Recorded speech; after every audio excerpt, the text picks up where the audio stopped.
Se vocês já sentiram um estranhamento quando vê uma animação 3D fotorrealista ou um robô se movimentando, então vocês já sentiram o Vale da Estranheza. Lembrando aos interessados que as matrículas do curso Character Animation Expert já estão rolando. Esse curso é selecionado pela Natália Okimoto, então eu deixei um link aqui na descrição do vídeo, clica lá e faça sua matrícula porque as vagas são limitadas. Bom, esse vídeo é um complemento do último Insights que eu fiz sobre rotoscopia e para quem não assistiu eu vou deixar um cardzinho aqui em cima.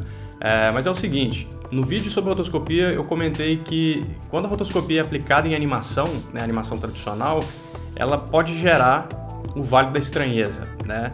Então vamos entrar um pouco mais fundo nesse assunto porque ele é bem interessante, apesar de ser um pouco truncado. Então é o seguinte, o Vale da Estranheza é um fenômeno psicológico que originalmente se refere a um estranhamento ou repulsa, né, que a gente sente quando vê um certo tipo de robô. E apesar de ser um fenômeno originalmente voltado para o estranhamento por robôs, o Vale da Estranheza pode sim ser aplicado em animação, em filmes e em games, né, que são mídias que trabalham com fotorrealismo, né, com a tentativa de simular a realidade humana e coisas assim.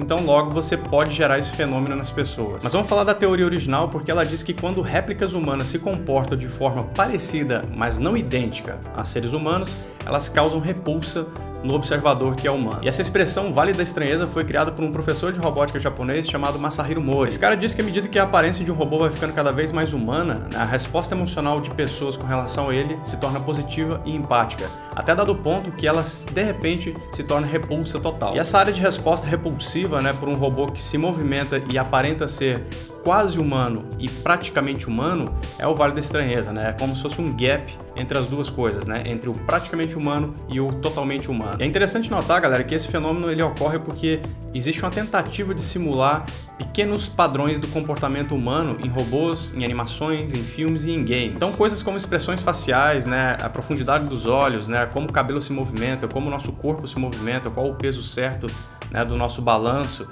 Tudo isso são coisas extremamente complicadas de simular no mundo real. E o nosso cérebro é muito esperto, né? Ele percebe uma mudança de padrão quando existe alguma coisa errada. E logo quando ele percebe essa mudança de padrão entre o praticamente humano e o perfeitamente humano, ele pega o Vale da Estranheza, sacou? Então a gente sente na hora essa repulsa estranha, né? Esse estranhamento quando a gente olha para uma imagem em 3D fotorrealista e ela não é perfeita. E aí, como eu disse antes, em filmes, animação e games, também dá para aplicar o princípio da estranheza, né? Então, por exemplo, se a gente pegar o filme Rogue One, né, aquele do Star Wars que saiu, a equipe de efeitos visuais desse filme teve que recriar a Princesa Leia e o Governador Tarkin, né? Todos os dois em CGI total, certo? Pelo menos o rosto deles. E eles aparentam nesse filme a idade que eles tinham na trilogia original do Star Wars. E aí nos dois casos, né, nos dois atores, a galera quando viu isso, né, a comunidade em geral, tal, se você ler os comentários de reviews de pessoas que assistiram esse filme, geralmente a galera comenta que achou estranho a Princesa Leia e o Governador Tarkin, né?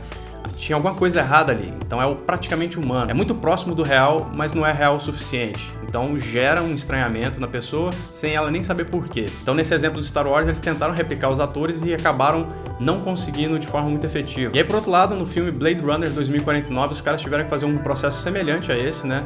Que foi de recriar a atriz do filme original Blade Runner, da década de 70, e parece que a resposta foi mais positiva nesse filme. Isso porque se vocês observarem os comentários, os feedbacks sobre a cena em si, onde ela aparece, muita gente nem sabia que essa menina era CGI, né, que era computação gráfica. Então dá pra ver que ali os caras foram mais bem sucedidos na construção visual da atriz, né? Mas é bom também lembrar que o Vale da Estranheza age de forma diferente em cada pessoa. Então pra mim, por exemplo, quando eu vi Blade Runner, eu não senti estranhamento ao ver essa cena que eu tô comentando.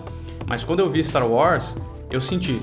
Então, às vezes, você não vai sentir no Star Wars e sente no Blade Runner, porque o Vale da Estranheza ele depende da nossa percepção pessoal também. Não é uma coisa unânime, né? Não é eu olhar para um efeito visual e falar assim, puta, tá perfeito, e a outra pessoa também concordar. Às vezes a outra pessoa vai discordar de mim porque a percepção dela de realidade é diferente da minha. Então essa fronteira, né, entre o praticamente humano e o perfeitamente humano é uma coisa bem particular e vai de pessoa para pessoa, seja interpretando robôs, seja olhando para animações, seja para filmes e seja para games. Provavelmente a gente ainda tá algumas décadas de resolver 100%, pelo menos na parte de computação gráfica, né, e animação, o Vale da Estranheza. Se a gente olhar filmes totalmente feitos em CGI, né, totalmente feitos em computação gráfica, sem atores, a gente nota que, inclusive, eles optam por fazerem de forma mais estilizada, mais cartunesca, justamente para evitar essa reação do público.